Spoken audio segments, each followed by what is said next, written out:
Hello, friendos and bendos, it's me, Z, and I love civilian characters in superhero stories. They're, at least to me, a well-needed breath of fresh air in those stories that can be used to explore deeper topics without needing to punch bad guys. And my favorite civilian side characters of all time are the ones George Perez introduced in his legendary Wonder Woman run.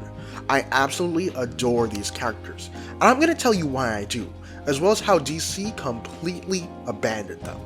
Alright, so in Perez's Wonder Woman run, Diana lives in Boston, staying with archaeology professor Julia Capitellis and her daughter Vanessa.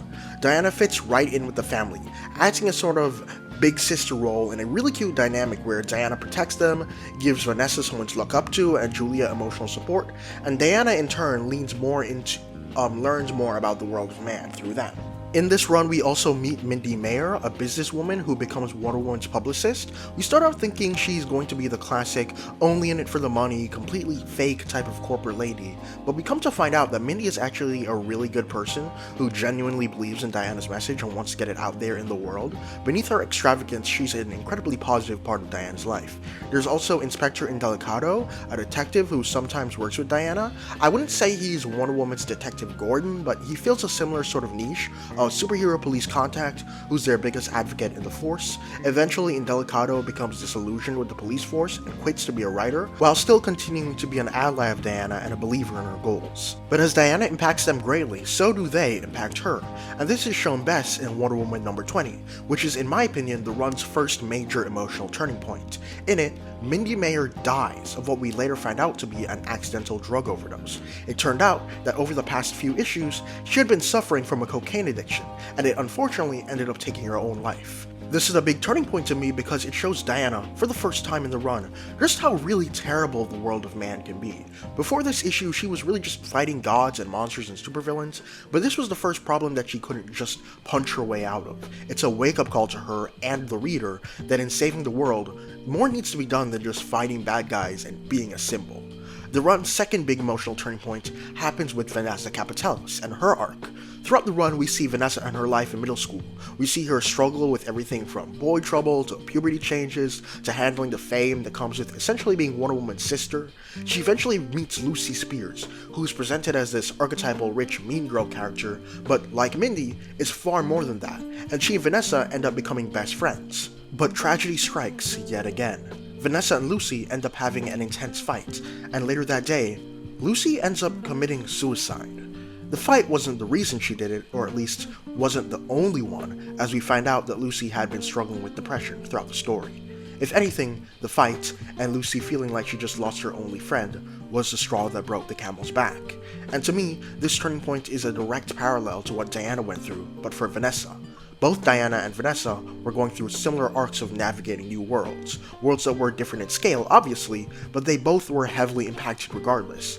And just like how Mindy's death showed Diana another side to that new world, Lucy's did the same for Vanessa. Except for one key difference, and that's that Vanessa isn't a superhero. She doesn't have superpowers or a family of an entire island of Amazons. She's just a girl. And thus when Vanessa ends up going through depression after Lucy's death, she doesn't have an easy way of coping.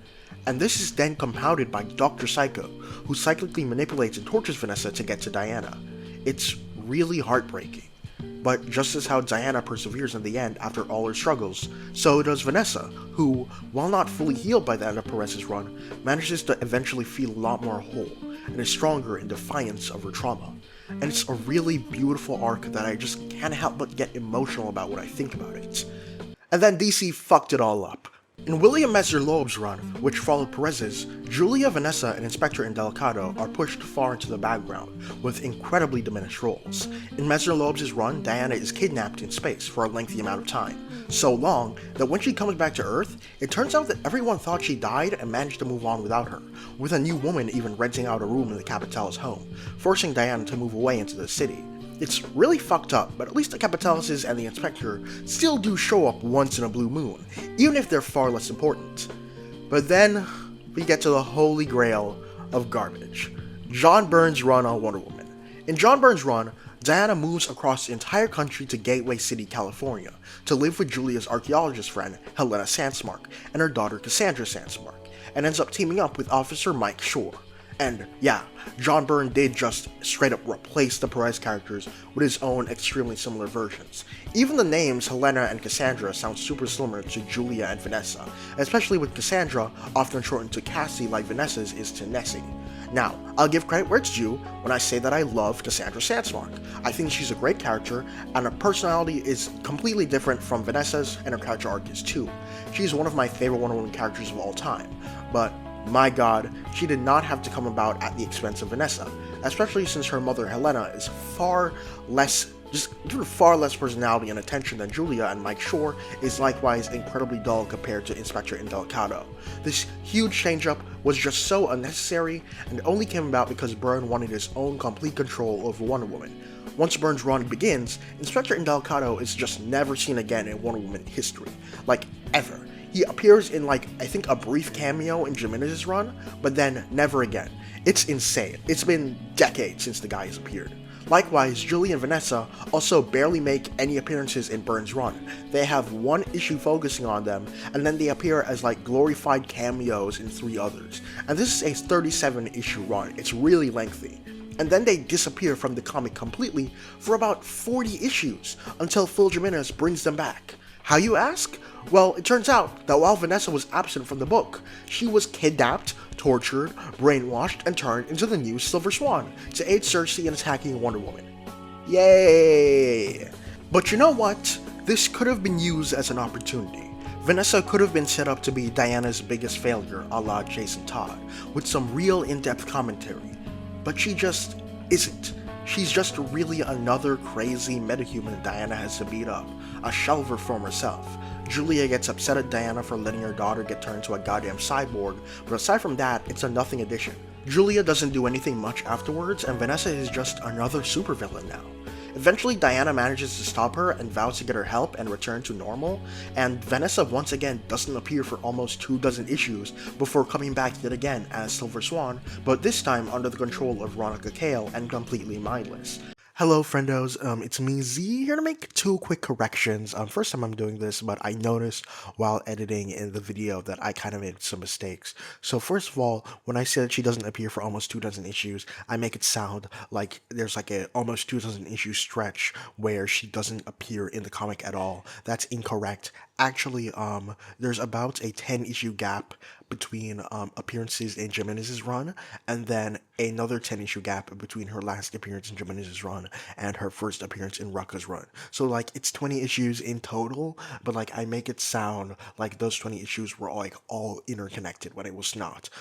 Second correction is the fact that I went through the comic again, and while I still do not think that Vanessa got the care and attention that I think that the story should have given her, reading it back, I feel like there were more attempts given than I gave the story credit for. I read it again, and it's there are attempts by the story to really attempt to hone in on the fact of what Vanessa went through and how she felt, but to me it just wasn't as impactful as it could have been.